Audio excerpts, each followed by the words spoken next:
আসসালামু আলাইকুম, সবাই কেমন আছেন? আলহামদুলিল্লাহ আমরা সবাই ভালো আছি। তো আপনারা নিশ্চয়ই ভালো আছেন। আজকে নিয়ে এসেছি তিনটি শরবত। ভাবলাম যে অনেক গরম পড়েছে, এরকম শরবত হলে টক চাল ভীষণই ভালো লাগবে।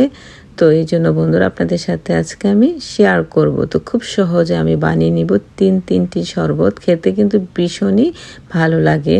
তো বন্ধুরা আমি এখানে আইস দিয়ে দিলাম, এখানে দিয়েছি কাঁচা পাকা আম। এটা খেতে ভীষণই মজার, সাথে আমি চিনি দিলাম, ধনেপাতা দিলাম। খেতে ভীষণই আমের শরবতটা অনেক মজা। দিয়ে দিলাম আপনার ওয়াটার।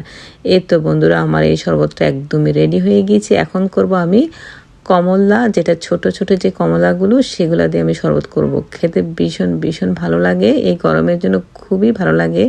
এই তো বন্ধুরা এখানে আমি আইস আর কাঁচামরিচ দিয়ে দিলাম। এই যে দেখুন আমার এই শরবতটা হয়ে গেল বন্ধুরা, দেখতে মাশাআল্লাহ অনেক সুন্দর লাগছে।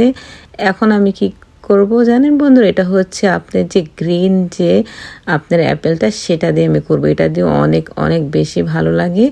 তো আমি এখানে আইস আর কাঁচামরিচ দিয়ে দিলাম বন্ধুরা। দেখুন আমার তিনটি শরবত একদমই রেডি হয়ে গিয়েছে। দেখতে যতটা সুন্দর, খেতেও সেরকম লাগে। কেমন হয়েছে বন্ধুরা? নিশ্চয়ই ভালো লেগেছে। ভালো লাগলে অবশ্যই লাইক দিবেন। আর আমার আজকের জন্য আল্লাহ হাফেজ বন্ধুরা, আসসালামু আলাইকুম।